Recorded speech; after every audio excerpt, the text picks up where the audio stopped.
Photosynthesis chapter पढ़ रहे थे और ये फोटोसिंथेसिस का लेक्चर नंबर 3 है। तो इस लेक्चर में हमें पिगमेंट टॉपिक को स्टार्ट करना था। तो आइए टॉपिक को स्टार्ट करते हैं। पिगमेंट क्या होता है, पिगमेंट की डेफिनेशन क्या होती है, क्या आपको पता है? आइए हम बताते हैं आपको।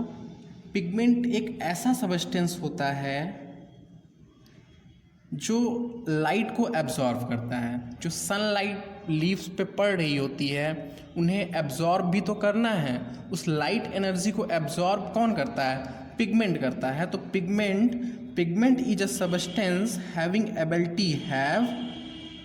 Ability to absorb light at specific wavelength. सारे पिगमेंट सारे वेवलेंथ के लाइट को नहीं एब्जॉर्ब करते हैं। पिगमेंट क्या होता है?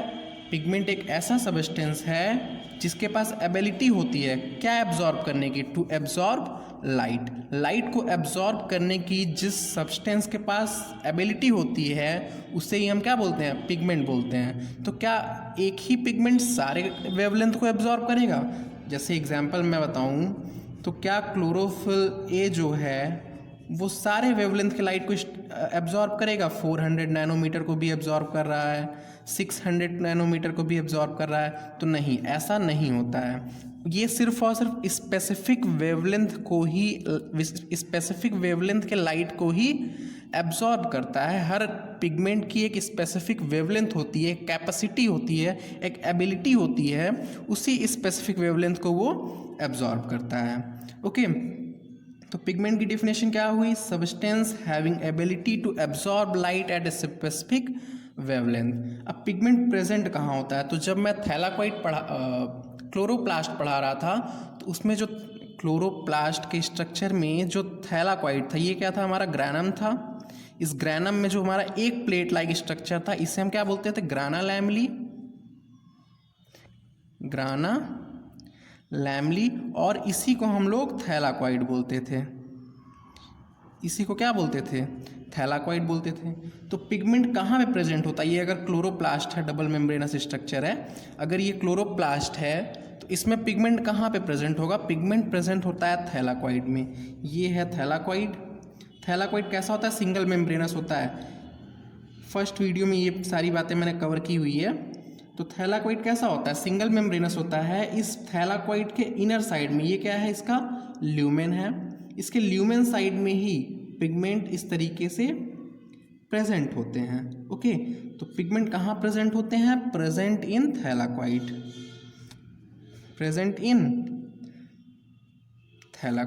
पिगमेंट थैलाकोइड में प्रेजेंट होते हैं। अब पिगमेंट क्या करता है? लाइट को एब्जॉर्ब करता है। पर क्या आपको लाइट की डेफिनेशन पता है? लाइट क्या होता है?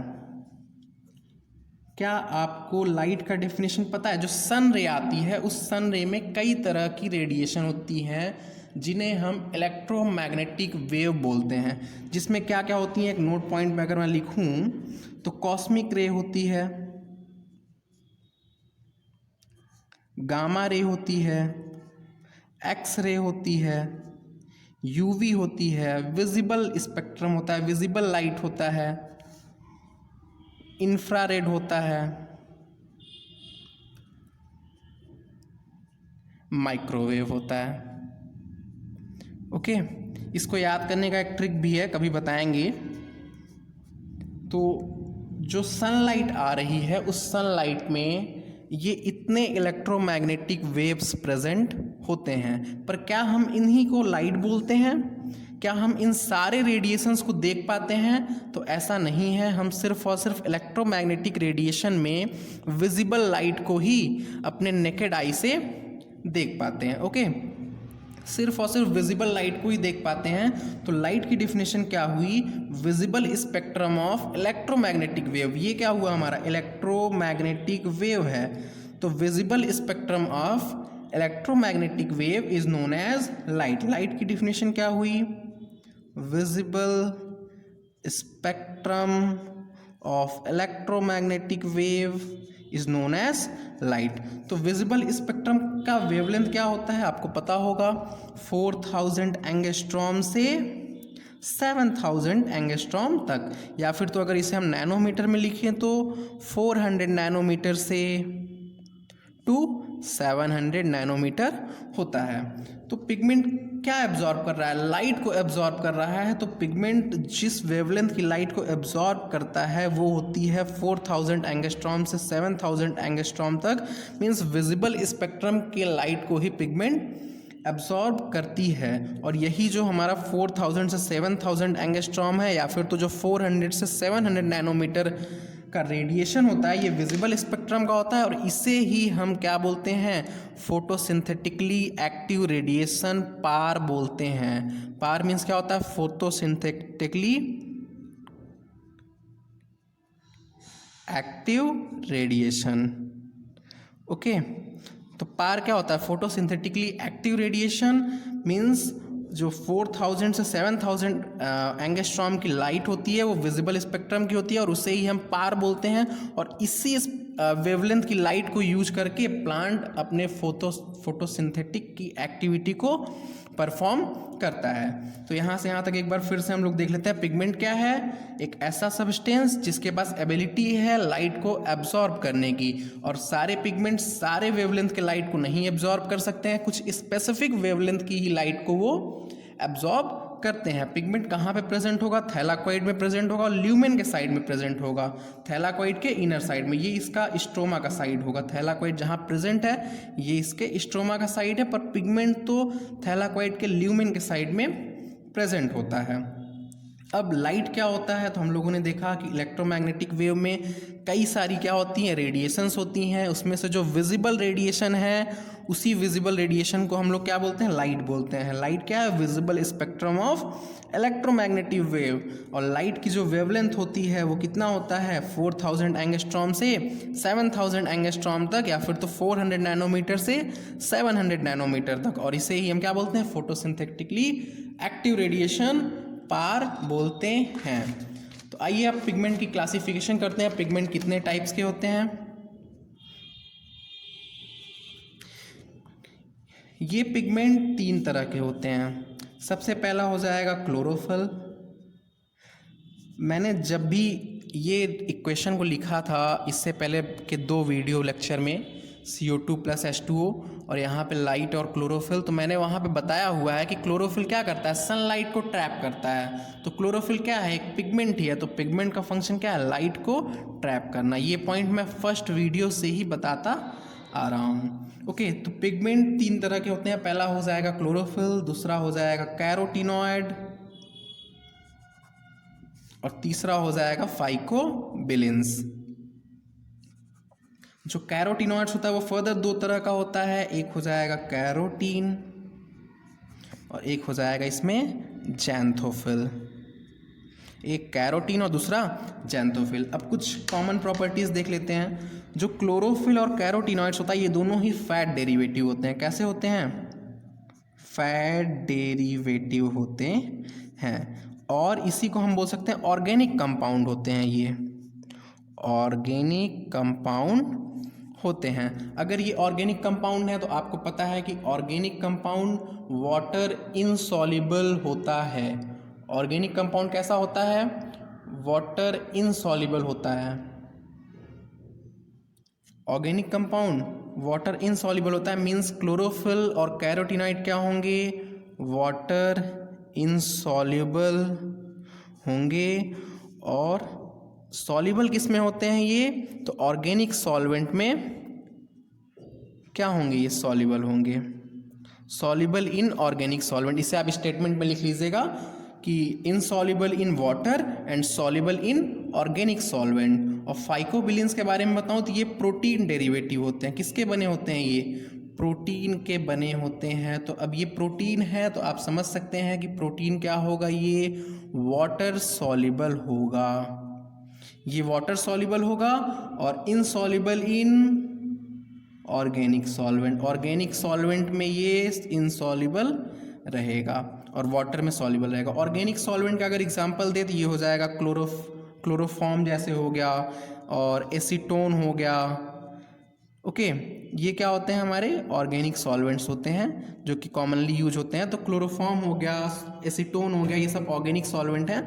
तो ऑर्गेनिक सॉल्वेंट में क्लोरोफिल, कैरोटीनॉइड्स, फाइकोबिलिन्स, क्लोरोफिल और कैरोटीनॉइड्स क्या होंगे, सॉल्युबल होंगे, और फाइकोबिलिन्स क्या होगा, वाटर सॉल्युबल होता है। ओके, एक एनसीईआरटी की पॉइंट हम आगे देख लेते हैं, एक नोट करके कि एनसीईआरटी में कैसे लिखा हुआ है। वहाँ पे लिखा हुआ है कि जो लीव्स होती हैं उसमें डिफरेंट डिफरेंट कलर्स की शेड्स प्रेजेंट होती हैं। अगर ये लीफ है तो क्या होगी, इसमें डिफरेंट डिफरेंट कलर्स की शेड प्रेजेंट होती है। और ये पता करने के लिए कि ये कलर्स किसके थ्रू आता है, वो पिगमेंट्स क्या होते हैं, वो पिगमेंट्स कैसे होते हैं, उसको पेपर क्रोमेटोग्राफी के थ्रू क्या किया गया, सेपरेट किया गया। पेपर क्रोमेटोग्राफी, ये आपको याद रखना होगा, पिगमेंट को सेपरेट कैसे करते हैं, पेपर क्रोमेटोग्राफी के थ्रू हम क्या करते हैं, पिगमेंट को लीफ से सेपरेट करते हैं। तो पेपर क्रोमेटोग्राफी के थ्रू जब लीफ से पिगमेंट को सेपरेट किया गया तो वहाँ पे 4 मेजर पिगमेंट मिले। पहला था क्लोरोफिल ए, दूसरा था क्लोरोफिल बी, तीसरा था कैरोटीनॉइड, और एक चौथा था जैंथोफिल।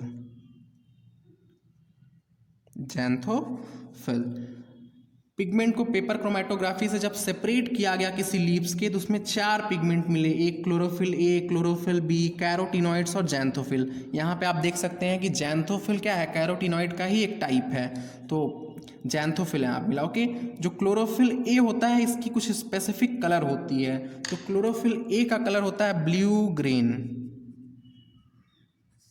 क्लोरोफिल ए का कलर कैसा होता है, ब्लू ग्रीन होता है। और क्लोरोफिल बी का कलर कैसा होता है, येलो ग्रीन। ये कलर आपको याद रखना होगा, ये क्वेश्चन हैं सारे। क्लोरोफिल बी कैसा होता है, येलो ग्रीन होता है। कैरोटीनॉइड्स का कलर होता है yellow to yellow orange, yellow to yellow orange. Carotenoids क्या है, एक ग्रुप ऑफ पिगमेंट है जिसमें जो कैरोटीन होती है वो 3 तरह की होती है, अल्फा होती है, बीटा होती है, गामा होती है। जो जैंथोफिल होती है वो मोर देन 100 टाइप्स की होती है। तो कैरोटीनॉइड्स क्या है, एक ग्रुप ऑफ पिगमेंट है। तो ग्रुप ऑफ पिगमेंट है जिसके कलर भी रेंज में होंगे। इसके कलर में क्या आएगा, येलो से येलो ऑरेंज, मतलब इसका कलर रेंज में है। और जिसमें इसमें से जो जैंथोफिल होता है इसका कलर कैसा होता है, येलो होता है। जैंथोफिल का कलर येलो होता है। तो क्लोरोफिल ए का कलर कैसा होता है, ब्लू ग्रीन होता है। याद रखने के लिए आप याद कर लीजिए, chlorophyll A blue green algae में भी प्रेजेंट होता है। Chlorophyll A blue green algae में प्रेजेंट होता है, यूग्लिना में प्रेजेंट होता है, और जितने भी प्लांट किंगडम के मेंबर हैं उन सारे में प्रेजेंट होता है। मींस जितने भी प्लांट्स हैं, लोअर प्लांट हो, हायर प्लांट हो, क्लोरोफिल ए सब में प्रेजेंट होता है। इसलिए क्लोरोफिल ए को हम लोग यूनिवर्सल पिगमेंट भी बोलते हैं। यूनिवर्सल पिगमेंट क्यों बोलते हैं, क्योंकि ये blue green algae means prokaryote, Euglena eukaryote, unicellular, and जितने भी प्लांट किंगडम की स्पीसीज हैं, यहाँ पे लिख देते हैं हम स्पीसीज ऑफ प्लांट किंगडम, तो ये सारे में प्रेजेंट होते हैं यूनिवर्सल, इसीलिए इसे हम बोलते हैं। ओके, तो ये एनसीईआरटी का पॉइंट था, इसे आपको याद रखना होगा कि पेपर क्रोमेटोग्राफी के थ्रू पिगमेंट को सेपरेट करते हैं। और सेपरेट करने के बाद जब हम क्रोमेटोग्राम क्या होता है, ये जो पेपर क्रोमेटोग्राफी का जो रिजल्ट आता है क्रोमेटोग्राम, उसमें जब हम ऑब्जर्व करते हैं तो क्लोरोफिल ए का कलर ब्लू ग्रीन होता है, और क्लोरोफिल बी का कलर येलो ग्रीन होता है, कैरोटीनॉइड का colour yellow to yellow orange होता है, और जैंथोफिल का कलर येलो कलर होता है। ओके, तो आइए अब यहाँ से हम स्टार्ट करते हैं। क्लोरोफिल के बारे में पढ़ेंगे, फिर कैरोटीनॉइड के बारे में पढ़ेंगे, फिर फाइकोबिलिन के बारे में पढ़ेंगे। एक एक पिगमेंट को हम डिटेल में पढ़ते हैं। तो सबसे पहले क्लोरोफिल को स्टार्ट करते हैं। फर्स्ट नंबर पे क्लोरोफिल। तो कल की क्लास में मैंने बताया था कि क्लोरोफिल 7 टाइप्स के होते हैं। क्लोरोफिल कितने टाइप्स के होते हैं, 7 टाइप्स के होते हैं। और क्लोरोफिल एक कॉम्प्लेक्स कंपाउंड है। अगर आप केमिस्ट्री की बुक में कोऑर्डिनेशन कंपाउंड चैप्टर पढ़ते हैं तो वहाँ पे आपको पढ़ने को मिलेगा कि क्लोरोफिल और ह्यूमन के ब्लड में जो हीमोग्लोबिन प्रेजेंट होता है आरबीसी में, दोनों ही कॉम्प्लेक्स कंपाउंड होते हैं। तो क्लोरोफिल क्या है? कॉम्प्लेक्स कंपाउंड है, एक कॉम्प्लेक्स कंपाउंड, या फिर इसी को हम कोऑर्डिनेशन कंपाउंड भी बोल सकते हैं। ओके, क्लोरोफिल क्या है? कॉम्प्लेक्स कंपाउंड है, और कॉम्प्लेक्स कंपाउंड में आपको पता होगा कि एक सेंट्रल मेटल एटम होता है। तो क्लोरोफिल के केस में सेंट्रल मेटल एटम कौन होता है? Central metal atom. इसको आप पूरा लिख लीजिएगा। सेंट्रल मेटल एटम क्लोरोफिल के केस में क्या होता है? मैग्नीशियम होता है। ओके, ये आपको ध्यान रखना होगा कि क्लोरोफिल क्या है? कॉम्प्लेक्स कंपाउंड है, कोऑर्डिनेशन कंपाउंड है, जिसमें सेंट्रल मेटल एटम क्या होता है? मैग्नीशियम सेंट्रल मेटल एटम होता है। तो आइए क्लोरोफिल के स्ट्रक्चर को देखते हैं। क्लोरोफिल में एक पायरोल रिंग होता है, एक मतलब रिंग। इस क्लोरोफिल के अगर हम स्ट्रक्चर को ड्रॉ करेंगे, अभी हम ड्रॉ करके दिखाएंगे, पर कंपोनेंट देख लेते हैं क्या क्या होता है। एक होता है पायरोल रिंग होता है, मीन्स एक रिंग लाइक स्ट्रक्चर होता है जो कि 4 होता है, 4 नंबर में होता है पायरोल रिंग। और एक होता है लॉन्ग चेन हाइड्रोकार्बन, जिसे हम क्या बोलते हैं? फाइटोल टेल बोलते हैं, फाइटोल टेल बोलते हैं। एक लॉन्ग चेन हाइड्रोकार्बन होगा जिसे हम फाइटोल टेल बोलेंगे, और पायरोल रिंग होता है। तो आइए इसके स्ट्रक्चर को हम बनाते हैं। क्लोरोफिल के स्ट्रक्चर में ये जो रिंग स्ट्रक्चर होता है वो 5 मेंबर्ड रिंग होता है, जिसमें एक नाइट्रोजन भी प्रेजेंट होता है। इस तरीके से अगर हम 4 रिंग बना लें,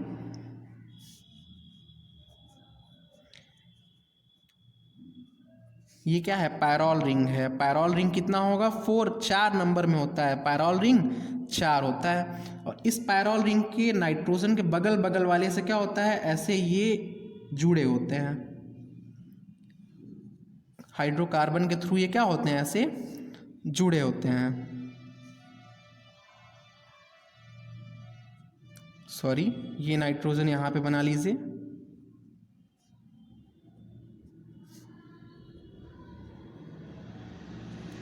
तो ये क्या हुआ? इस तरीके से जुड़े होते हैं। ये जो नाइट्रोजन होता है, इस नाइट्रोजन से घिरा हुआ एक मैग्नीशियम एटम होता है, आयन नहीं होता है, ध्यान दीजिए। मैग्नीशियम एटम होता है, वो सेंटर में ऐसे प्रेजेंट होता है। और ये क्या है? पायरोल रिंग है। पायरोल रिंग का नंबर 1, 2, 3 एंड 4।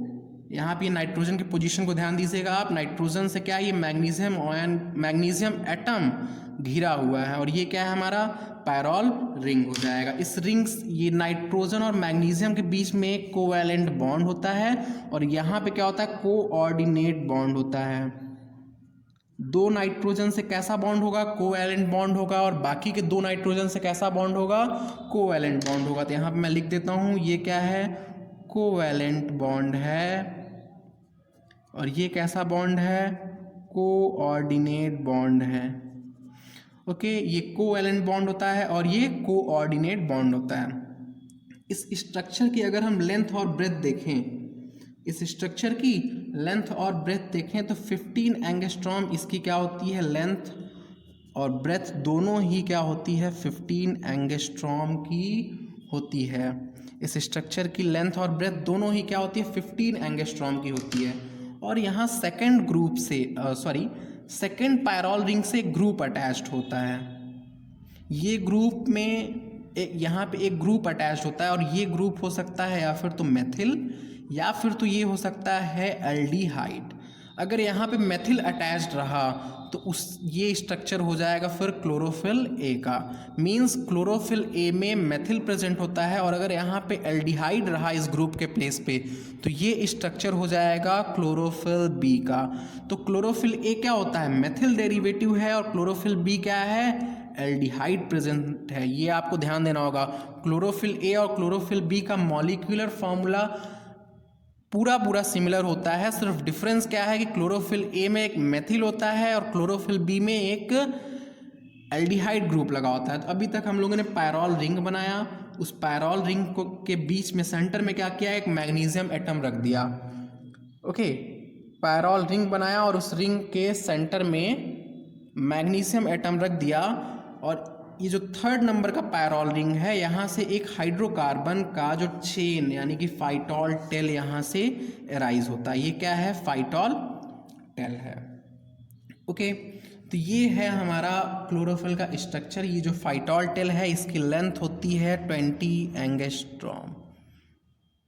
ये फाइटोल टेल है, इसकी लेंथ कितनी होती है 20 एंगस्ट्रॉम होती है। यहाँ पर मैं नेमिंग कर दूँ, ये क्या हो जाएगा, पैरोल रिंग होगा, जो कि होता है कितना 4 होता है, इसलिए हम इसको क्या बोलते हैं, टेट्रा पैरोल रिंग।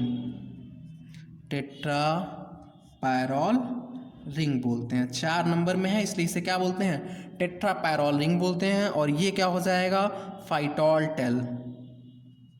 अगर आपको ये क्लोरोफिल का स्ट्रक्चर नहीं समझ में आ रहा है तो आप इसे स्किप भी कर सकते हैं। क्यों? क्योंकि ये NCERT में डिटेल में नहीं दिया हुआ है। तो ये हुआ हमारा पैरोल रिंग और ये हुआ फाइटोल टेल। तो ये जो पैरोल रिंग होता है ये हाइड्रोफिलिक होता है। Philic means love, hydro means water. Hydrophilic होता है मीन्स ये वाटर में रिपेलेंट एक्टिविटी नहीं शो करता है, ये वाटर से क्या होता है, अट्रैक्ट होता है। हाइड्रोफिलिक है मीन्स कैसा होगा, लिपोफोबिक होगा। लिपिड से क्या होगा, इसको फोबिया होगा, लिपोफोबिक होगा। पैरोल रिंग कैसा होता है, हाइड्रोफिलिक होता है और लिपोफोबिक होता है। और फाइटोल टेल इसी का जस्ट अपोजिट होता है। क्यों? क्योंकि ये हमारा एक हाइड्रोकार्बन का चेन है, तो ये कैसा होगा, हमारा हाइड्रोफोबिक हो जाएगा। पानी से इसे फोबिया होगा, हाइड्रोफोबिक होगा, बट ये कैसा होगा, लिपोफिलिक हो जाएगा। ये स्पेलिंग में PHILIC, लिपोफिलिक हो जाएगा। ये जो रिंग होता है पैरोल रिंग हाइड्रोफिलिक है और जो फाइटोल टेल है वो क्या है, लिपोफिलिक है। ओके, तो ये हुआ हमारा क्लोरोफिल का स्ट्रक्चर।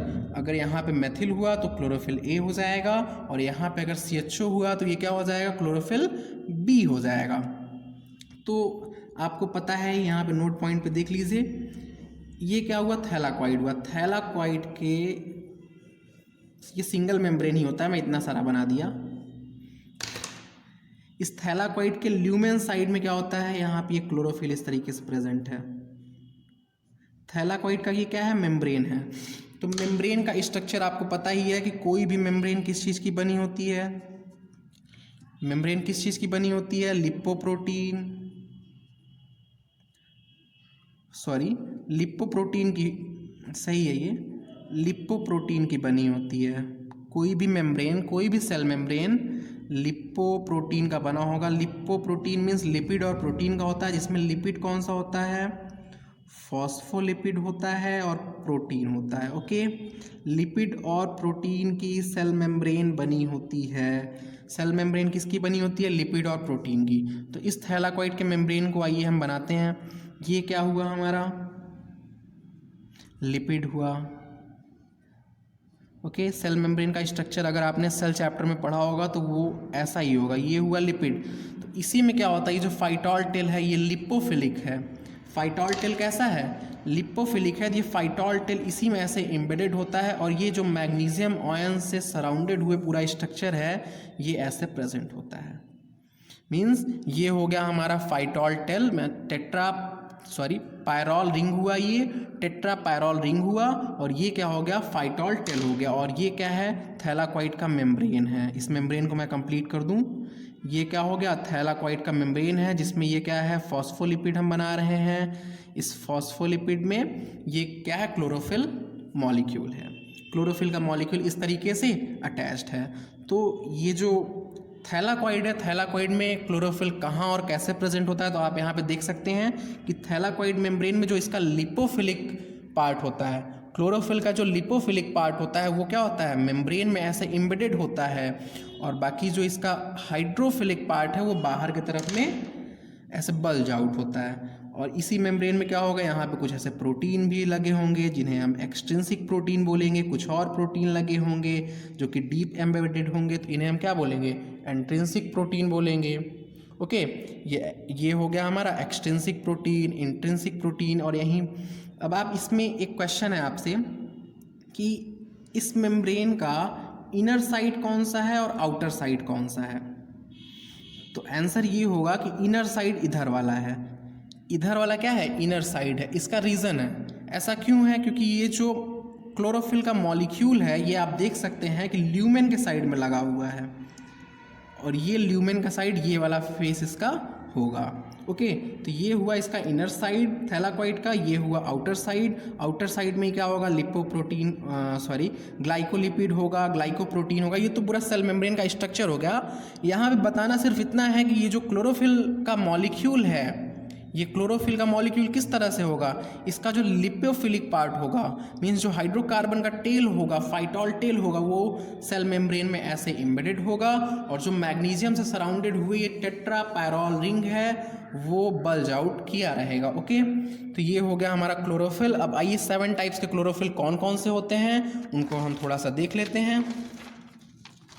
तो क्लोरोफिल कितने टाइप्स के होते हैं, 7, जिसमें से फर्स्ट नंबर पे आ जाएगा chlorophyll A.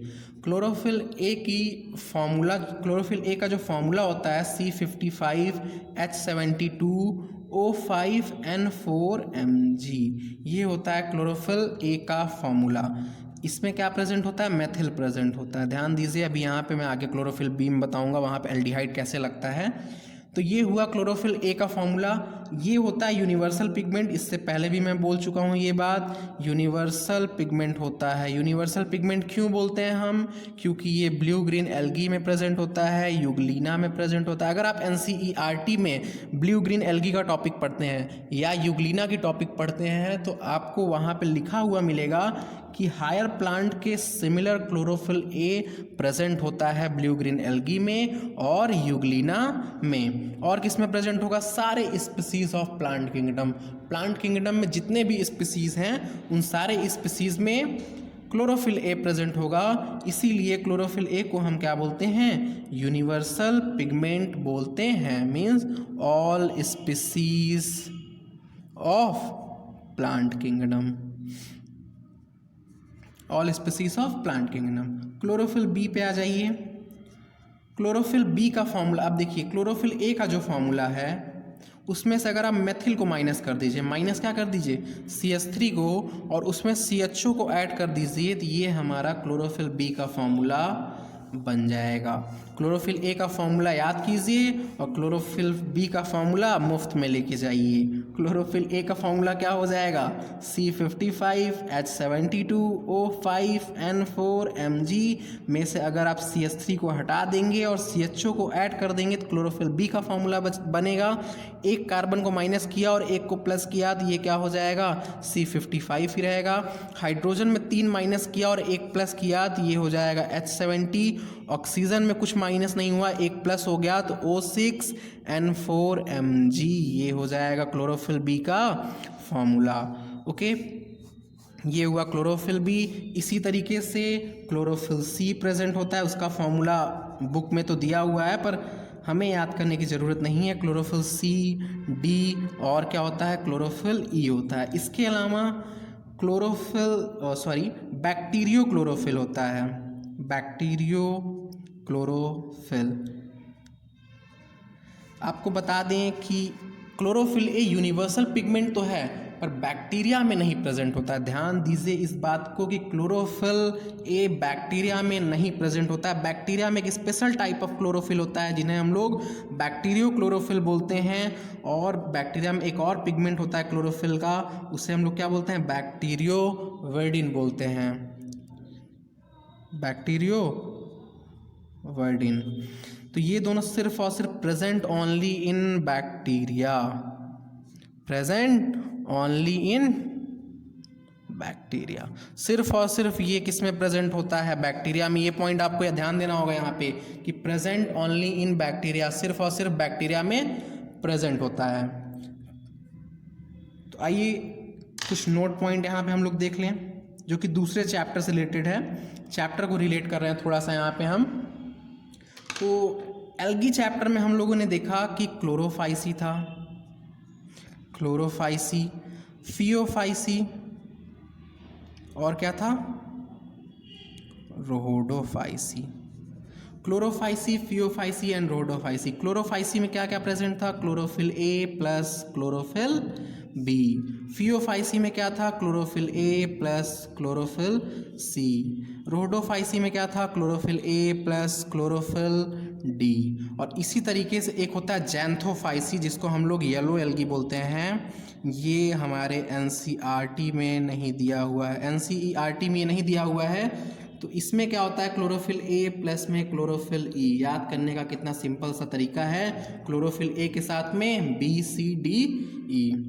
Okay, Chlorophyceae, Phaeophyceae, Rhodophyceae, Xanthophyceae. Chlorophyceae green algae, Phaeophyceae brown algae, Rhodophyceae red algae, Xanthophyceae yellow algae हो जाएगा। आप चाहिए तो यहाँ पे लिख सकते हैं। ओके, तो क्लोरोफिल टॉपिक यहाँ पे कंप्लीट होता है। क्लोरोफिल में हम लोगों ने देखा क्लोरोफिल एक ऐसा पिगमेंट होता है, यूनिवर्सल पिगमेंट होता है, ब्लू ग्रीन एल्गी में प्रेजेंट है, यूग्लिना में प्रेजेंट है, और all species of plant kingdom, जितने भी प्लांट किंगडम के स्पीसीज हैं उन सभी में क्लोरोफिल ए प्रेजेंट होता है। क्लोरोफिल बी में हम लोगों ने देखा, इसमें क्या होता है हमारा, क्लोरोफिल ए मेथिल प्रेजेंट होता है क्लोरोफिल ए में, और क्लोरोफिल बी में एल्डिहाइड प्रेजेंट होता है। ये दोनों ही क्वेश्चन है कि क्लोरोफिल ए में मेथिल प्रेजेंट होता है और क्लोरोफिल बी में एल्डिहाइड प्रेजेंट होता है। क्लोरोफिल बी का फॉर्मूला क्लोरोफिल ए से हम लोगों ने बना लिया, और ये क्या है, C55H70O6N4 Mg। मैग्नीशियम क्या होगा, ये सेंट्रल मेटल एटम होगा। ये क्या है, एक कॉम्प्लेक्स कंपाउंड है, ये कॉम्प्लेक्स कंपाउंड है। इसी तरीके से क्लोरोफिल सी होता है, डी होता है, ई होता है। इसके अलावा दो और क्लोरोफिल होता है जो कि बैक्टीरिया में प्रेजेंट होता है, bacterio chlorophyll and bacterio viridin. Okay, तो आइए, एक पिगमेंट तो हमारा कंप्लीट हो गया। इसके बाद सेकंड पिगमेंट कैरोटीनॉइड्स की तरफ चलते हैं। सेकंड पिगमेंट क्या हो जाएगा, कैरोटीनॉइड। कैरोटीनॉइड दो तरह का होता है, इससे पहले भी मैं डिस्कस कर चुका हूँ ये पॉइंट कि कैरोटीनॉइड दो तरह का होता है। एक होता है कैरोटीन और दूसरा होता है जैंथोफिल। जैंथोफिल, कैरोटीन का थोड़ा सा फॉर्मूला देख लेते हैं। ये होता है C40H56। कैरोटीन का फॉर्मूला क्या होता है, C40H56। ये कैरोटीन का फॉर्मूला हो गया। जैंथोफिल के फॉर्मूले में क्या होता है, C40H56O2। तो यहाँ पे आपको क्या दिख रहा है कि जैंथोफिल और कैरोटीन में सिर्फ और सिर्फ ऑक्सीडेशन का डिफरेंस है। मीन्स ऑक्सीजनेटेड कैरोटीनॉइड को हम लोग जैंथोफिल बोलते हैं और नॉन ऑक्सीजनेटेड कैरोटीनॉइड को कैरोटीन बोलते हैं। तो जैंथोफिल क्या हो जाएगा, ऑक्सीजनेटेड कैरोटीनॉइड, और कैरोटीन क्या हो जाएगा, नॉन ऑक्सीजनेटेड कैरोटीनॉइड। ओके, तो कैरोटीन जो होता है वो फर्दर तीन टाइप्स के होते हैं, अल्फा, बीटा एंड गामा। तीन तरह के कैरोटीन होते हैं। नॉन ऑक्सीजनेटेड वाले तीन तरह के होते हैं, और ये जो ऑक्सीजनेटेड कैरोटीनॉइड है मीन्स जैंथोफिल है, ये मोर देन 100 टाइप्स का होता है। मोर देन 100 टाइप्स का होता है, मोर देन 100 टाइप्स का हुआ। इसमें ये जो तीन टाइप्स है, इसमें से ये जो बीटा वाला है ये क्या होता है, मोस्ट एबंडेंट होता है, मोस्ट एबंडेंट होता है। और ये जो 100 टाइप्स है, अगर इसमें से पूछा जाए कि मोस्ट एबंडेंट कौन सा होगा, तो आंसर होता है ल्यूटीन। मोस्ट एबंडेंट कौन सा होता है, जैंथोफिल, ल्यूटीन होता है। ओके, तो ल्यूटीन क्या हो जाएगा, जैंथोफिल है, मोस्ट एबंडेंट होगा। और मोस्ट एबंडेंट कैरोटीनॉइड कौन सा हो जाएगा, यहाँ पे बीटा वाला हो जाएगा। मोस्ट एबंडेंट कैरोटीन कौन सा हो जाएगा, बीटा कैरोटीन हो जाएगा। ये पूरा नाम ऐसे लिखेंगे, alpha carotene, beta carotene and gamma carotene. Okay, तो सेकेंड टॉपिक कैरोटीनॉइड खत्म हुआ। थर्ड पे जाते हैं तो फिर हो जाएगा फाइकोबिलेंस। फाइकोबिलेंस, इसमें आप लोग को ये पॉइंट ध्यान देना होगा कि कैरोटीनॉइड कैसा होता है, फैट डेरिवेटिव होता है, फिर तो ऑर्गेनिक कंपाउंड होता है। और जैंथोफिल कैसा होता है, प्रोटीन डेरिवेटिव होता है और वाटर सॉल्युबल होता है, ये वाटर इनसॉल्युबल होता है। जो फाइकोबिलेंस होता है वो भी दो तरह का होता है। एक हो जाएगा फाइकोइरिथ्रिन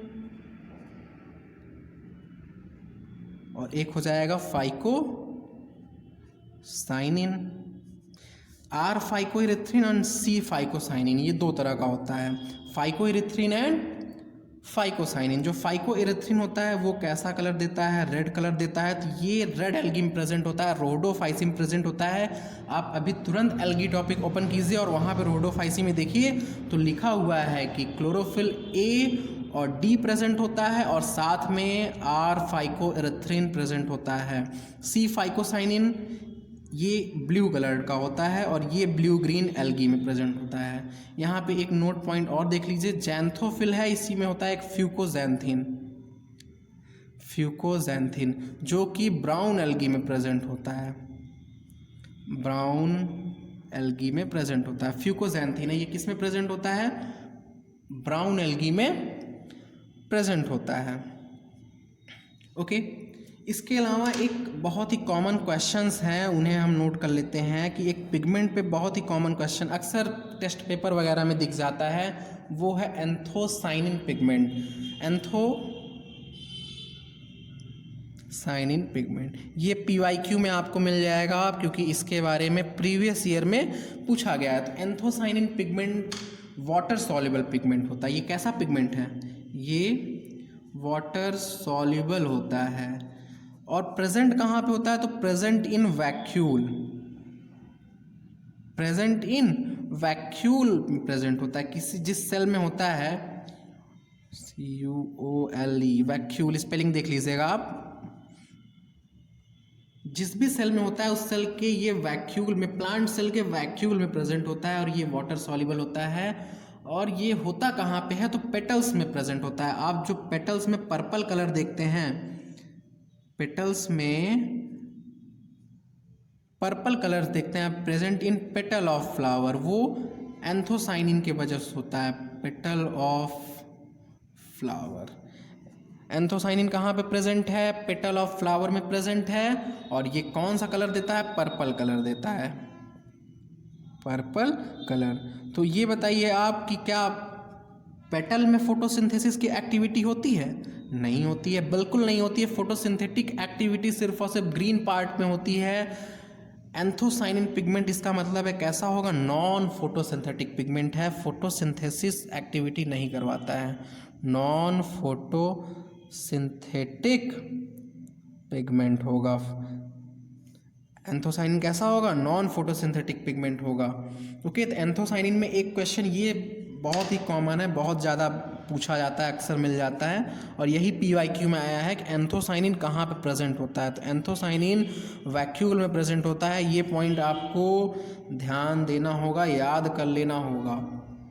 ओके, तो पिगमेंट टॉपिक यहाँ पे ख़त्म हुआ। अब इसके बाद हम एब्जॉर्प्शन स्पेक्ट्रम और एक्शन स्पेक्ट्रम पढ़ने वाले हैं। NCERT में आप देखिए तो 3 ग्राफ बने हुए हैं, एब्जॉर्प्शन स्पेक्ट्रम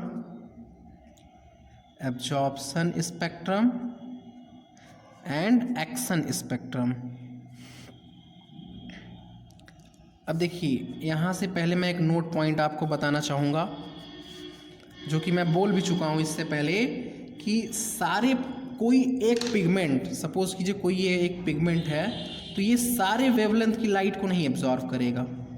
मीन्स λ1 को भी करे, λ2 को भी करे, λ3 को भी करे, λ4 करें, तो ऐसा पॉसिबल नहीं है, ऐसा पॉसिबल बिल्कुल भी नहीं है कोई भी एक पिगमेंट सारे वेवलेंथ की लाइट को एब्जॉर्व करे।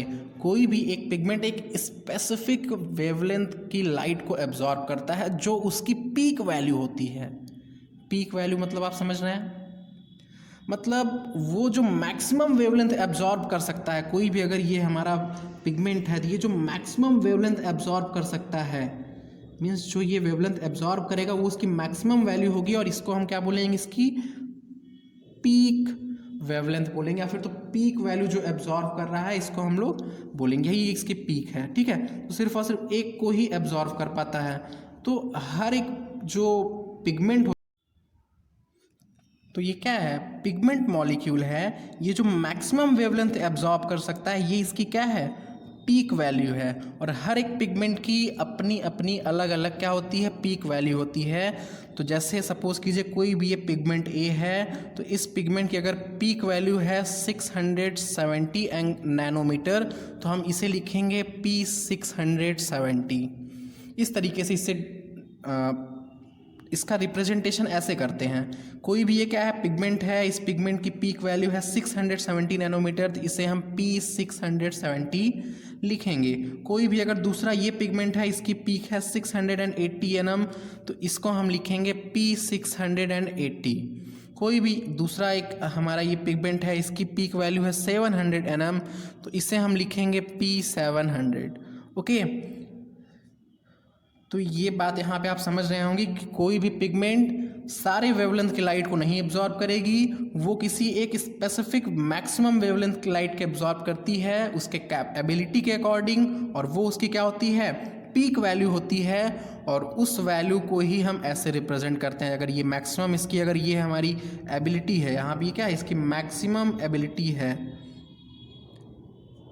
ये क्या है पिगमेंट हो जाएगा, और ये क्या हो जाएगा इसका रिप्रेजेंटेशन, ये इसका क्या है रिप्रेजेंटेशन है। तो ये पॉइंट आपको नोट में ध्यान देना होगा कि किसी भी पिगमेंट का पीक वैल्यू को कैसे रिप्रेजेंट करते हैं, तो वो रिप्रेजेंट करने का तरीका ये है। हम आगे जाके इन दोनों का यूज भी करने वाले हैं, क्योंकि ये रिएक्शन सेंटर को बनाएंगे। ये कल के लाइट रिएक्शन के लेक्चर में आपको कल के लेक्चर में दिखेगा कि P600 क्या है, P700 क्या है, रिएक्शन सेंटर क्या होता है, ये सब वहाँ पे एक्सप्लेन करेंगे। पर यहाँ पे आपको इतना तो समझ ही लेना होगा कि हर एक पिगमेंट की अपनी अपनी अलग अलग कैपेसिटी है, और उस कैपेसिटी को हम इस तरीके से रिप्रेजेंट करते हैं। तो आइए एब्जॉर्प्शन स्पेक्ट्रम और एक्शन स्पेक्ट्रम को शुरू करते हैं यहाँ से। अब देखिए एब्जॉर्प्शन स्पेक्ट्रम का मतलब क्या है, आप पहले इसकी हिंदी मीनिंग को समझिए। एब्जॉर्प्शन का मतलब आप क्या समझ रहे हैं? एब्जॉर्प्शन का मतलब है किसी भी पिगमेंट के थ्रू, ये एक पॉइंट यहाँ पे मैं और क्लियर कर दूं कि ये सब क्लोरोफिल ए ही हो सकता है, ये भी क्लोरोफिल ए है, ये भी क्लोरोफिल ए है, ये भी क्लोरोफिल ए है। ऐसा नहीं है कि क्लोरोफिल ए की पीक वैल्यू सिर्फ एक ही होती है, और ये सब अलग अलग पिगमेंट भी हो सकते हैं। यहाँ पे ये क्लोरोफिल ए है तो ये क्लोरोफिल बी हो सकता है, ये क्लोरोफिल सी हो सकता है। मीन्स ये अलग अलग पिगमेंट की तो अलग अलग पीक वैल्यू होती ही है, पर सेम पिगमेंट की भी अलग अलग वैल्यू होती है, सेम पिगमेंट की भी अलग अलग कैपेसिटी होती है। सेम ह्यूमन है तो डिफरेंट डिफरेंट कैपेसिटी होगा, ह्यूमन के अलावा और कोई स्पीसीज है तो डिफरेंट होगा ही ह्यूमन के कंपैरेटिवली। पर अगर सेम ह्यूमन है और उसमें ह्यूमन की स्पीसीज में जो अलग अलग व्यक्ति हैं, पर्सन हैं, उनकी भी अलग अलग कैपेसिटी होती है, अलग अलग एबिलिटी होती है। तो इसलिए क्या होगा यहाँ पे, ये भी क्लोरोफिल ए हो सकता है, ये भी क्लोरोफिल ए हो सकता है, ये भी क्लोरोफिल ए हो सकता है, और इन तीनों की एबिलिटी अलग अलग हो सकती है। ओके, तो एब्जॉर्प्शन स्पेक्ट्रम पे आइए। एब्जॉर्प्शन का मतलब आप क्या समझते हैं? एब्जॉर्प्शन मीन्स होता है एब्जॉर्ब करना, मतलब किसी चीज़ को, अब हिंदी में बोले तो ग्रहण करना, आप समझ लीजिए। तो एब्जॉर्प्शन स्पेक्ट्रम मतलब यही हुआ। तो एब्जॉर्प्शन स्पेक्ट्रम होता है मैक्सिमम वेवलेंथ, वो मैक्सिमम वेवलेंथ जिसे कोई भी पिगमेंट एब्जॉर्ब करता है। तो ये क्या हो जाएगा, मैक्सिमम या फिर तो peak lambda absorb, peak wavelength, lambda मतलब wavelength, peak wavelength absorbed by any pigment. किसी पिगमेंट के थ्रू जो पीक वेवलेंथ एब्जॉर्ब किया जाएगा वही उसका एब्जॉर्प्शन स्पेक्ट्रम होगा। ये सिंपल सा डिफिनेशन है, और इतना आपको क्या करना होगा, ध्यान में रखना होगा। एक्शन स्पेक्ट्रम को आइए देखते हैं। एक्शन स्पेक्ट्रम, तो आप वापस से फिर टर्म पे जाइए। एक्शन मीन्स क्या होता है, वर्क करने की एबिलिटी, एक्ट करने की एबिलिटी, तो वो उसकी क्या हो जाएगी, एक्शन एबिलिटी हो जाएगी। अब जो एब्जॉर्प्शन स्पेक्ट्रम, सपोज कीजिए कोई भी ये पिगमेंट है, इसकी कुछ एब्जॉर्प्शन स्पेक्ट्रम थी, इसने एब्जॉर्ब कर लिया 540 नैनोमीटर की लाइट को। अब इसके बाद इसका एक्शन स्पेक्ट्रम देखेंगे कि इसने एब्जॉर्ब तो इतना कर लिया है, पर क्या एक्शन क्या होगा इस स्पेक्ट्रम पे, इस वेवलेंथ की लाइट पे फोटोसिंथेटिक रेट कैसा होगा, वही क्या है इसका एक्शन स्पेक्ट्रम है। Means rate of photosynthesis, rate of photosynthesis at any absorption spectrum is action spectrum. ठीक है, यहां पे आप इसके मीनिंग को समझिए। Rate of photosynthesis at any absorption spectrum, any absorption spectrum, किसी भी एब्जॉर्प्शन स्पेक्ट्रम का एब्जॉर्ब तो कर लिया है, उसका जो एक्शन क्या है, रेट ऑफ फोटोसिंथेसिस क्या होगा उस वेवलेंथ की रेडिएशन पे, वही उसका क्या होगा, एक्शन स्पेक्ट्रम होगा। अब इस डेफिनेशन को आप याद कीजिए या ना कीजिए, आपको इसकी मीनिंग समझ में आनी चाहिए। एब्जॉर्प्शन मीन्स क्या होता है, एब्जॉर्ब कर रहा है, वो एब्जॉर्ब कर रहा है मतलब गेन कर रहा है। तो किस मैक्सिमम वेवलेंथ की लाइट को जो एब्जॉर्ब करेगा वही उसकी क्या हो जाएगी, एब्जॉर्प्शन स्पेक्ट्रम।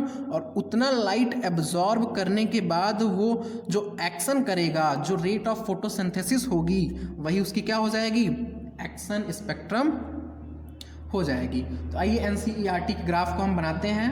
मेरे सामने बुक रखी हुई है, तो मैं यहीं पे सबसे पहला ग्राफ फर्स्ट नंबर बनाता हूँ। आप लोग साथ में बुक लेके बैठिए तो ये ग्राफ आपको बहुत ही अच्छे से समझ में आएगा। ओके, साथ में आप लोग बुक लेके बैठिए तो ये ग्राफ अच्छे से आपको समझ में आ जाएगा। ये फर्स्ट ग्राफ है। फर्स्ट ग्राफ में क्या दिया हुआ है, एब्जॉर्प्शन स्पेक्ट्रम के बारे में बताया है। ओके, तो यहाँ पे क्या हो जाएगा, एब्जॉर्प्शन स्पेक्ट्रम। आप साथ में एनसीईआरटी को लेके बैठिए, मैं यहाँ पे पूरा नाम नहीं लिख रहा हूँ। ये हुआ एब्जॉर्प्शन स्पेक्ट्रम और एक्स एक्सिस पे इन्होंने वेवलेंथ लिया हुआ है, एक्स एक्सिस पे वेवलेंथ लिया हुआ है और वेवलेंथ यहाँ पे हम इंडिकेट कर देते हैं। ये हुआ हमारा 400 नैनोमीटर। वेवलेंथ सबसे लास्ट थर्ड ग्राफ में ही इंडिकेट किया हुआ है, वो सारे ग्राफ के लिए इंडिकेट कर दिया है साथ में। तो ये 500 हो जाएगा, ये 600 और ये 700 नैनोमीटर में इंडिकेट किया गया है। वेवलेंथ को नैनोमीटर में इंडिकेट किया गया। अब देखिए ये क्या बना रहे हैं हम, एब्जॉर्प्शन स्पेक्ट्रम।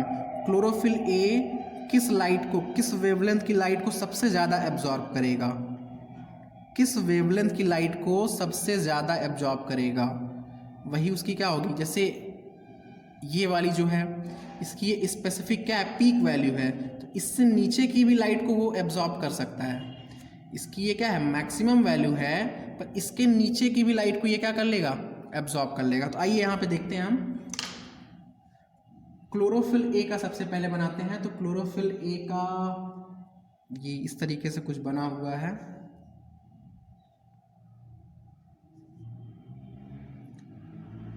ये है क्लोरोफिल ए का एब्जॉर्प्शन स्पेक्ट्रम। तो यहीं पे हम नोट भी करते चलते हैं एक एक पॉइंट। क्लोरोफिल ए के एब्जॉर्प्शन स्पेक्ट्रम से हमें क्या समझ में आ रहा है, क्लोरोफिल ए के एब्जॉर्प्शन स्पेक्ट्रम में हम नोट कर सकते हैं कि ये जो हमारा अप्रॉक्सीमेटली 450 नैनोमीटर है और ये होता है रेड लाइट का, और यहाँ पे जो है ये ब्लू लाइट का होता है, और ये हुआ यहाँ पे लगभग रेड लाइट का। तो क्लोरोफिल ए के केस में हम नोट कर रहे हैं कि क्लोरोफिल ए का दो पीक हमें कहाँ कहाँ पे दिख रहा है। एक तो दिख रहा है रेड रीजन में, क्लोरोफिल ए का दो पीक हमें कहाँ कहाँ पे दिख रहा है, 2 एब्जॉर्प्शन पीक हमें दिख रहा है। कहाँ कहाँ पे, 2 एब्जॉर्प्शन पीक। एक बार इसे समझ लीजिए, मैं वापस से इसको रिपीट करूँगा। 2 एब्जॉर्प्शन पीक क्लोरोफिल ए में दिख रहा है, एक दिख रहा है हमें रेड रीजन पे और एक दिख रहा है ब्लू रीजन पे। और यही हम लोगों ने कल TW इंगलमैन के एक्सपेरिमेंट में देखा था कि रेड रीजन और ब्लू रीजन में ही मैक्सिमम फोटोसिंथेटिक एक्टिविटी होती है, और रेड रीजन और ब्लू रीजन की लाइट को भी ये क्या कर रहा है, मैक्सिमम क्या कर रहा है, एब्जॉर्ब कर ले रहा है। तो ये इसकी एब्जॉर्प्शन स्पेक्ट्रम क्लोरोफिल ए का हुआ। फिर क्लोरोफिल बी का एब्जॉर्प्शन स्पेक्ट्रम देखते हैं। क्लोरोफिल बी को ग्रीन कलर से बनाया है बुक में, आप देखिए ध्यान से। क्लोरोफिल बी का भी 2 पीक दिख रहा है और दोनों पीक लगभग क्लोरोफिल ए के सिमिलर ही है, क्लोरोफिल ए के सिमिलर है। अब ग्राफ को ध्यान से देखिए, लगभग क्लोरोफिल ए के सिमिलर है। तो दूसरा पॉइंट यहाँ पे हमें क्या समझ में आ रहा है ग्राफ से, कि जो क्लोरोफिल बी है उसका भी 2 एब्जॉर्प्शन पीक है, उसका भी 2 एब्जॉर्प्शन पीक है। क्लोरोफिल बी का भी 2 एब्जॉर्प्शन पीक है, और वो कौन कौन से रीजन में है, एक रेड रीजन में है और एक ब्लू रीजन में है। क्लोरोफिल बी का भी 2 एब्जॉर्प्शन पीक हमने यहाँ पे नोट किया। इसके बाद थर्ड नंबर पे आता है कैरोटीनॉइड। कैरोटीनॉइड का एब्जॉर्प्शन पीक देखते हैं। कैरोटीनॉइड को येलो कलर से बनाया हुआ है बुक में। ये ग्राफ एकदम प्रॉपर नहीं बन पा रहा है हाथ से, वहाँ पे मेजरमेंट के साथ में थोड़ा बनाया गया होगा। तो उसमें आप ध्यान से देखेंगे तो ये ब्लू रीजन पे ही आएगा और उधर रेड रीजन पे ही आएगा। ओके, तो ये हुआ येलो कलर से अगर हम बनाए तो इसकी दो पीक जो दिख रही है और दोनों ही कहाँ पे, लगभग लगभग रेड रीजन पे ही दिख रही है। इसकी दोनों पीक कहाँ पे दिख रही है हमें, सॉरी ये ब्लू रीजन है, ये है ब्लू और ये है रेड। ओके, तो इसकी जो दोनों पीक हम ऑब्जर्व कर रहे हैं ये लगभग दोनों पीक ब्लू रीजन पे ही दिख रही है। थर्ड पॉइंट में हम क्या देख रहे हैं कि जो कैरोटीनॉइड है उसका भी दो पीक है, कैरोटीनॉइड का भी 2 एब्जॉर्प्शन पीक है और वो पीक कहाँ कहाँ पे है, दोनों ही ब्लू रीजन पे है। इस ग्राफ से आप नोट कीजिए, इस ग्राफ से आपको समझ में आ रहा होगा क्लोरोफिल ए का दो पीक है। आप एनसीईआरटी बुक के ग्राफ को देखिए इस ग्राफ के बजाय, तो आपको ज़्यादा अच्छे से समझ में आएगा। उस ग्राफ में आप नोट कीजिए और ऑब्जर्वेशन यही है कि क्लोरोफिल ए में 2 एब्जॉर्प्शन पीक है, एक रेड रीजन में एक ब्लू रीजन में। ये पॉइंट एनसीईआरटी में लिखा हुआ भी है, यही पेज का लास्ट पैराग्राफ अगर आप पढ़ेंगे तो उसमें लिखा हुआ है। मैं थोड़ा सा पढ़ के आपको सुनाता हूँ। Maximum absorption bye chlorophyll A that is in the blue and the red region. Okay, तो ये पॉइंट वहाँ पे लिखा हुआ है। एब्जॉर्प्शन पीक समझ में आया आपको। अब आइए हम एक्शन स्पेक्ट्रम को देखते हैं। एक ग्राफ तो ये हो गया, एक एक्शन स्पेक्ट्रम के भी ग्राफ को मुझे यहीं पे बनाना होगा तो ज़्यादा अच्छे से समझ में आएगा।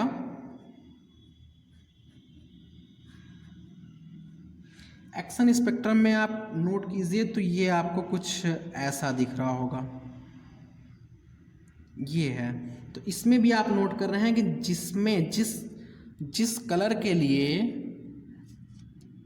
एब्जॉर्प्शन पीक मैक्सिमम है उसी कलर पे एक्शन भी मैक्सिमम हो रहा है। जिस लाइट को वो मैक्सिमम एब्जॉर्ब कर रहा है उसी लाइट को क्या कर रहा है, वो उसी लाइट पे मैक्सिमम एक्शन भी होगा।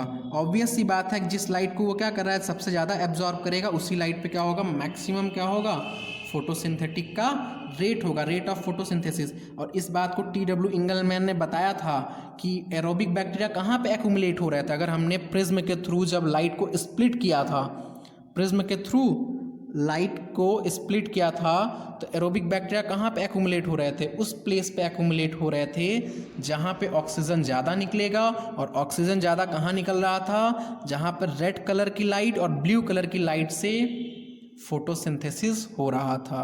रेड कलर पे और ब्लू कलर पे मैक्सिमम फोटोसिंथेसिस होता है। और यहीं पे आप एक पॉइंट और नोट कीजिए कि VIB और ग्रीन आसपास यहाँ पे आएगा, ये ग्रीन, ध्यान दीजिए ग्रीन, और यही ग्रीन यहाँ पे है, ये क्या है, ये ग्रीन कलर है यहाँ पे, ये हुआ।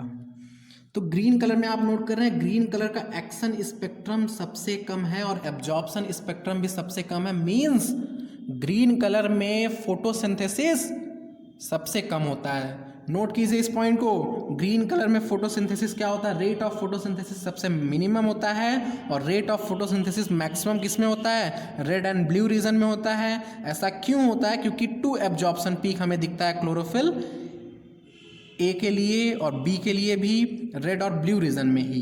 इसीलिए रेड और ब्लू रीजन में एब्जॉर्प्शन स्पेक्ट्रम ज़्यादा है तो रिजल्ट क्या हुआ, एक्शन स्पेक्ट्रम भी ज़्यादा हुआ।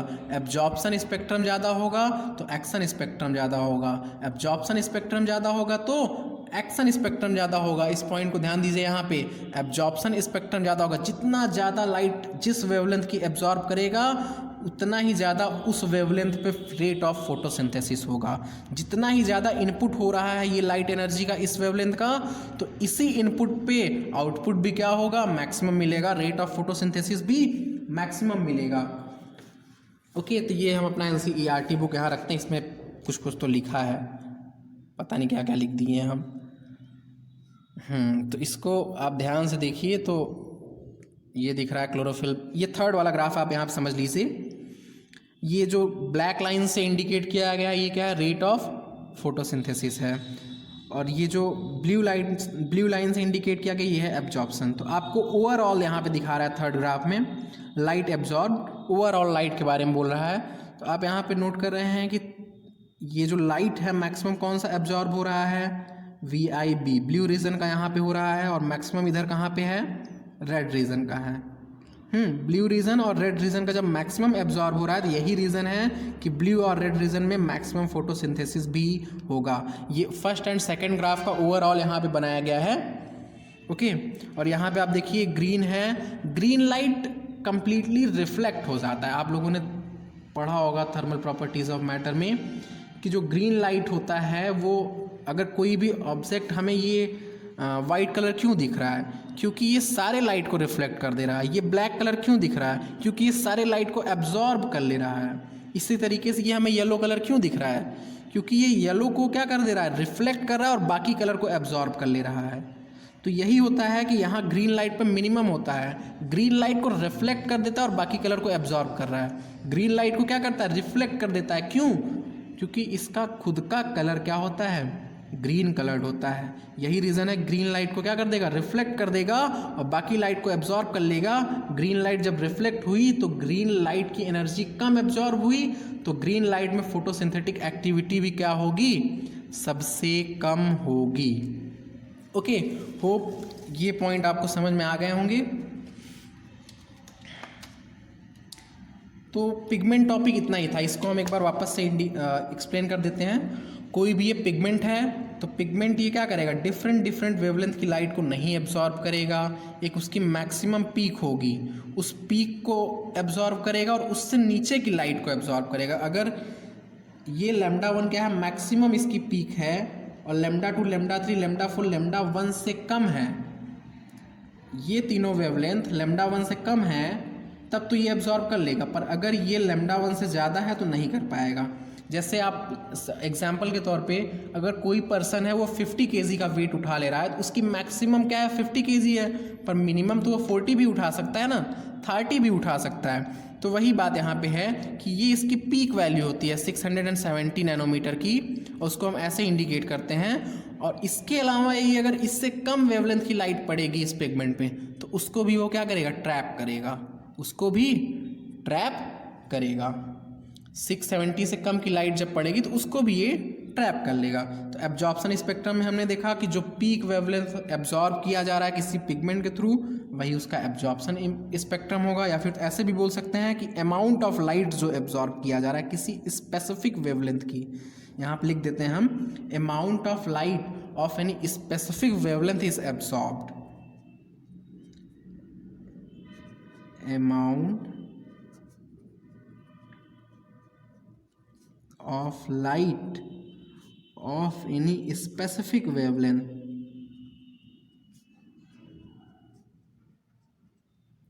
is absorbed by any pigment is known as its absorption spectrum।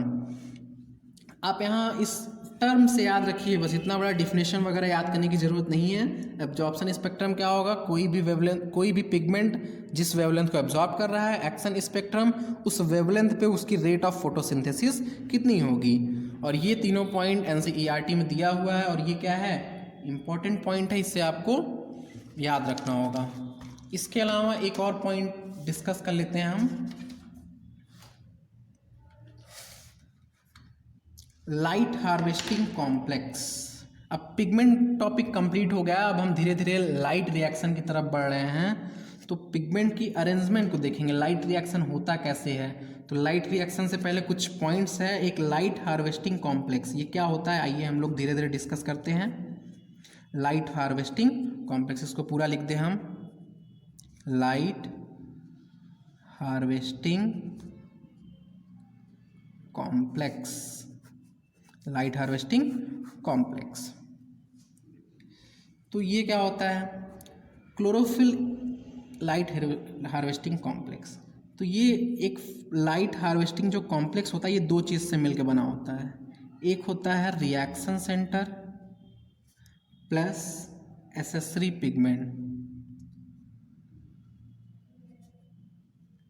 Accessory pigment. Light harvesting complex किससे मिलकर बना हुआ है, रिएक्शन सेंटर और एसेसरी पिगमेंट से। लाइट हार्वेस्टिंग कॉम्प्लेक्स किससे बना हुआ है, रिएक्शन सेंटर से और एसेसरी पिगमेंट से। ये दोनों क्या होते हैं हम बताते हैं अभी।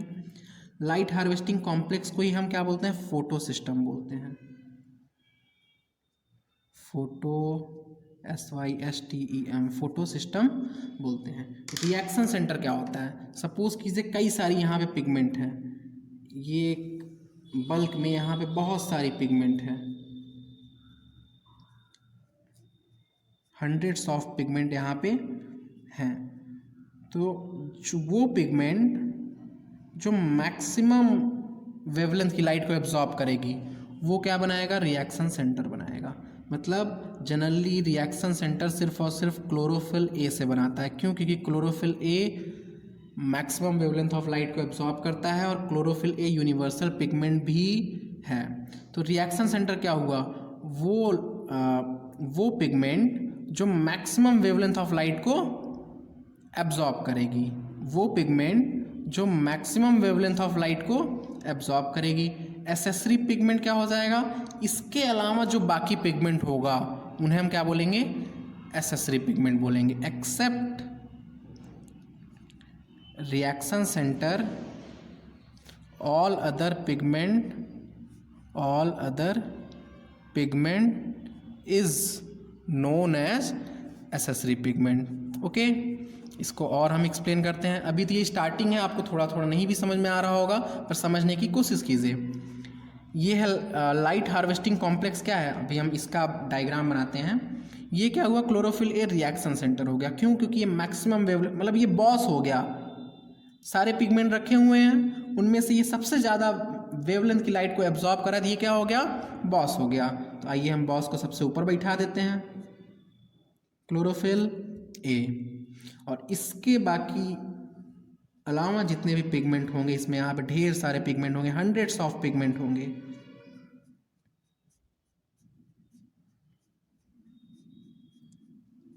हंड्रेड्स ऑफ यहाँ पे पिगमेंट होंगे। तो ये सब क्या कहलाएंगे, एसेसरी पिगमेंट कहलाएंगे। इसको हम क्या बोल रहे हैं, यहाँ पे रिएक्शन सेंटर बोल रहे हैं। ये क्या है, यहाँ पे एसेसरी पिगमेंट है। एसेसरी पिगमेंट का दूसरा नाम एंटीना मॉलिक्यूल है। एंटीना मॉलिक्यूल क्यों बोलते हैं, देखिए होता क्या है, अभी आप कहानी सुनिए थोड़ा सा।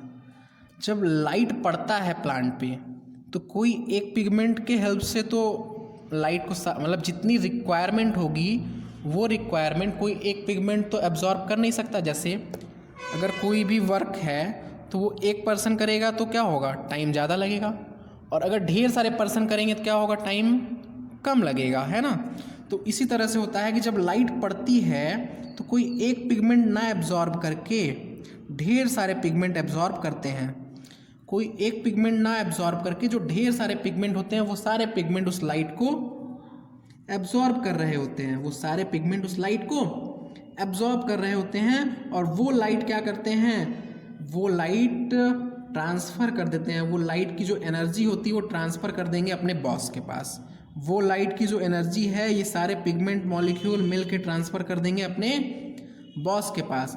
लाइट एनर्जी आई, उसको ट्रैप किया बाकी सारे पिगमेंट ने मिलके, और फिर उसको ट्रांसफ़र कर दिया किसके पास, अपने बॉस के पास, मीन्स रिएक्शन सेंटर के पास।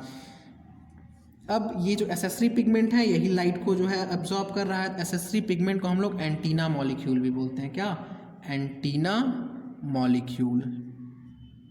एंटीना मतलब जानते हैं ना, जो टीवी में लगा रहता है वो जो कैच करता है या फिर तो इसे ही हम लाइट गैदरर भी बोलते हैं। लाइट गैदरर, गैदर मीन्स होता है इकट्ठा करना, तो लाइट गैदरर मीन्स लाइट को ये क्या करता है, इकट्ठा कर रहा है। सनलाइट आई, उसको वो इकट्ठा कर रहा है, इकट्ठा करके क्या करेगा, रिएक्शन सेंटर, या फिर इसी का दूसरा नाम होता है कोर सेंटर। आप लोग अपने लैंग्वेज में समझ लीजिए, ये बॉस है। ये कौन है, बॉस है। तो ये हो गया, इसी को हम बोलते हैं क्या, लाइट हार्वेस्टिंग कॉम्प्लेक्स। अब ये क्या करेगा, यहीं से इसके आगे की कहानी जो है लाइट रिएक्शन में हम देखेंगे। तो इसी पूरे अरेंजमेंट को हम क्या बोलते हैं, फोटो सिस्टम। यहाँ से ये इलेक्ट्रॉन लूज करता है, वो सब पॉइंट हम बाद में देखेंगे। तो ये हुआ क्या, इसी को हम बोलते हैं क्या, फोटो सिस्टम बोलते हैं, या फिर तो लाइट हार्वेस्टिंग कॉम्प्लेक्स बोलते हैं। ये क्या हुआ, फोटो सिस्टम या फिर तो लाइट हार्वेस्टिंग कॉम्प्लेक्स। अब ये जो एसेसरी पिगमेंट होती हैं, कितनी एसेसरी पिगमेंट होती हैं, तो 100 एसेसरी पिगमेंट होती हैं। ये कोई काउंट नहीं है, लगभग 100 एसेसरी पिगमेंट, एपी मीन्स यहाँ पे एसेसरी पिगमेंट है, आप लोग पूरा लिखेगा। हंड्रेड्स ऑफ एसेसरी पिगमेंट यहाँ पे होती हैं। ये क्या है, फोटो सिस्टम है, और इस फोटो सिस्टम में हंड्रेड्स ऑफ एसेसरी पिगमेंट होती हैं। अब इस एसेसरी पिगमेंट का दो फंक्शन होता है। इस एसेसरी पिगमेंट का दो फंक्शन होता है। पहला तो आप लोग देख चुके हैं, क्या कर रहा है, transfer of energy to chlorophyll a. ये जो लाइट एनर्जी को ट्रैप कर रहा है उसको किसको ट्रांसफ़र कर दे रहा है, फाइनली क्लोरोफिल ए को। Transfer of energy to chlorophyll a, transfer of energy to chlorophyll a. दूसरा क्या करता है, प्रिवेंट फ्रॉम सोलराइजेशन, या फिर तो photo oxidation, photo oxidation of chlorophyll A, prevent from photo oxidation of chlorophyll A. Photo oxidation को क्या बोलते हैं, सोलराइजेशन बोलते हैं। इसका मतलब क्या हुआ, ये हम समझते हैं थोड़ा सा।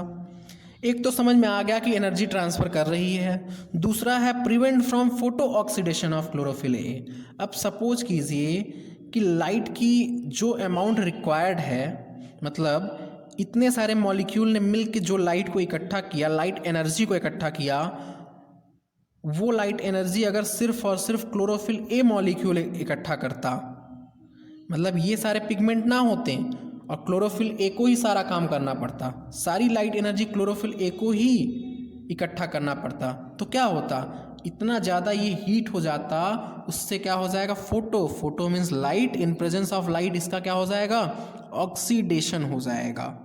इन प्रेजेंस ऑफ लाइट क्या हो जाएगा, ऑक्सीडेशन हो जाएगा। ये वैसे ही है जैसे अगर बहुत ढेर सारा काम हो कोई और वो कोई एक पर्सन करे तो वो क्या होगा, काफ़ी थक जाएगा। पर अगर 2 3 4 मतलब कई सारे पर्सन हो तो उस काम को कम टाइम में और अच्छे से क्या किया जा सकता है, कंप्लीट किया जा सकता है। तो वही काम कर रहा है ये जो एसेसरी पिगमेंट है, ये क्लोरोफिल ए की हेल्प कर रहा है। इसको किससे प्रिवेंट कर रहा है, फोटो ऑक्सीडेशन से। इस पर डायरेक्ट सनलाइट नहीं पड़ रही है, डायरेक्ट सनलाइट ना पड़ने की वजह से ये क्या हो रहा है, फोटो ऑक्सीडेशन से प्रिवेंट। सनलाइट इस पर पड़ती है डायरेक्ट, पर बहुत ज़्यादा अमाउंट में इसको वर्क नहीं करना पड़ रहा, इसलिए इसका फोटो ऑक्सीडेशन से प्रिवेंट करता है। इसका फोटो ऑक्सीडेशन ना हो उस चीज़ से प्रिवेंट करता है ये एसेसरी पिगमेंट।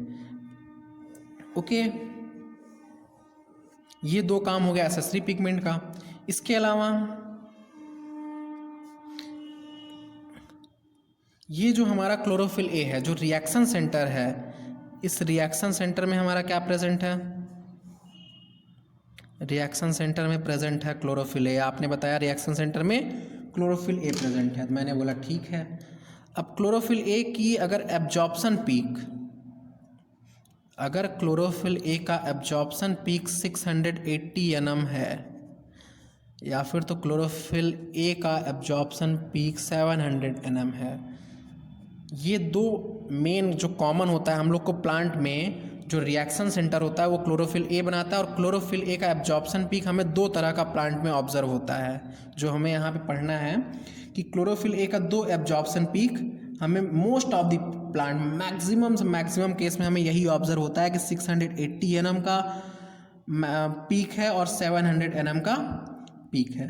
तो अगर ये रिएक्शन सेंटर 680 nm का पीक वैल्यू अगर 680 nm है, तो इसको कैसे इंडिकेट करेंगे, P680, और इसको कैसे इंडिकेट करेंगे, P700। ओके, ये क्या हुआ हमारा P680, ये क्या हुआ P700। ये क्या है, एब्जॉर्प्शन पीक है, यहाँ पे ऐसे करके लिख दें, ये देखिए आप ABSORPTION, एब्जॉर्प्शन पीक। ये क्या है, एब्जॉर्प्शन पीक है। अगर क्लोरोफिल ए का एब्जॉर्प्शन पीक 680 nm होता है तो उसे हम P680 बोलेंगे। अगर क्लोरोफिल ए का एब्जॉर्प्शन पीक 700 नैनोमीटर होता है तो उसे हम P700 बोलेंगे। अब ये दोनों, अब अगर इसको ये बोलेंगे, इसको ये बोलेंगे। अब देखिए, अगर ये क्लोरोफिल मॉलिक्यूल जिसमें 680 nm का एब्जॉर्प्शन पीक है यहाँ पे रहा, तो इस पूरे सिस्टम को क्या बोलेंगे हम, फोटो सिस्टम 2 बोलेंगे, फोटो सिस्टम 2 बोलेंगे। और इसको क्या बोलेंगे, अगर 700 वाला रहा तो फोटो सिस्टम 1 वाला बोलेंगे। ओके, समझिए फोटो सिस्टम 1 और फोटो सिस्टम 2 क्या होता है। यहाँ पे आप सिर्फ और सिर्फ क्या समझना है, लाइट हार्वेस्टिंग कॉम्प्लेक्स क्या है। सिर्फ इतने से स्ट्रक्चर को आप समझिए, बस सिर्फ इतने से स्ट्रक्चर को समझिए। और इसका जो यूज हम देखेंगे वो कल के लेक्चर में होगा। कल के लेक्चर में जब हम लाइट रिएक्शन देखेंगे तो उसमें हम देखेंगे कि फोटो सिस्टम 1 और 2 की डिस्कवरी कैसे हुई, आखिर फोटो सिस्टम 1 और 2 को खोजा कैसा गया, किस तरीके से इसकी डिस्कवरी हुई और किस तरीके से ये एक्शन करते हैं, मतलब किस तरीके से ये लाइट रिएक्शन में पार्टिसिपेट करते हैं। इन सारे पॉइंट को हम कल डिस्कस करेंगे लाइट रिएक्शन में। यहाँ पे आप इतना नोट कीजिए कि जो रिएक्शन सेंटर है क्लोरोफिल ए बना रहा है, अगर वो 680 nm का हुआ, 680 नैनोमीटर का हुआ, तो वो एब्जॉर्प्शन पीक वाले को हम P680 से डिनोट करेंगे, इंडिकेट करेंगे, रिप्रेजेंट करेंगे, और उसको हम फोटो सिस्टम 2 बोलते हैं और इसको फोटो सिस्टम 1 बोलते हैं। इसको फोटो सिस्टम 1 और 2 इसके डिस्कवरी पे बेसिस पे बोलते हैं। मींस प्लांट में पहले P700 खोजा गया था, फिर उसके बाद P680 खोजा गया था। तो जब पहले इसको खोजा गया तो इसका नाम फोटो सिस्टम 1 रख दिए, बाद में इसको खोजा गया तो इसका नाम फोटो सिस्टम 2 रख दिए। ओके, इसके बाद लाइट रिएक्शन में हम अच्छे से देखेंगे इन लोग का फंक्शन क्या है। तो यहाँ पे ये लिख दें कि name given according to sequence of discovery, sequence of discovery, sequence of discovery के बेसिस पे दिया गया है। ऐसा नहीं है कि पहले ये काम करता है बाद में ये काम करता है, ऐसा कुछ नहीं है। ये क्वेश्चन आया हुआ है कि यहाँ पे ये जो 1 और 2 है ये क्या रिप्रेजेंट करता है, ये सीक्वेंस ऑफ डिस्कवरी को रिप्रेजेंट करता है। ओके, अब फोटो सिस्टम 1 में क्या होगा, यहाँ पे क्लोरोफिल ए ऐसा वाला होगा जिसमें P700 होगा, और फोटो सिस्टम 2 में क्या होगा, यहाँ पे क्लोरोफिल ऐसा वाला होगा जिसका पीक 680 nm होगा। समझ में आ रहा होगा होप आपको यहाँ पे सिर्फ और सिर्फ समझना क्या है, इस पूरे पेज से आपको क्या समझना है, आप देख लीजिए। इस पूरे पेज से आपको सिर्फ और सिर्फ इस डायग्राम से मतलब है, इस डायग्राम से। इसी को क्या बोलते हैं, फोटो सिस्टम, इसी को बोलते हैं लाइट हार्वेस्टिंग कॉम्प्लेक्स। अब इसके कंपोनेंट क्या होते हैं, उन्हीं सारी चीज़ों को मैंने यहाँ पे समझाया है। होप आपको समझ में आ गया होगा। अब फोटो सिस्टम 1 और 2 के पूरे कंप्लीट स्टडी को और लाइट रिएक्शन को हम नेक्स्ट वीडियो में देखेंगे। Okay, thank you. इस वीडियो को यहीं पे एंड करते हैं और नेक्स्ट वीडियो में हम लोग लाइट रिएक्शन कंप्लीट करेंगे, उसके बाद डार्क रिएक्शन कंप्लीट करेंगे। Thank you.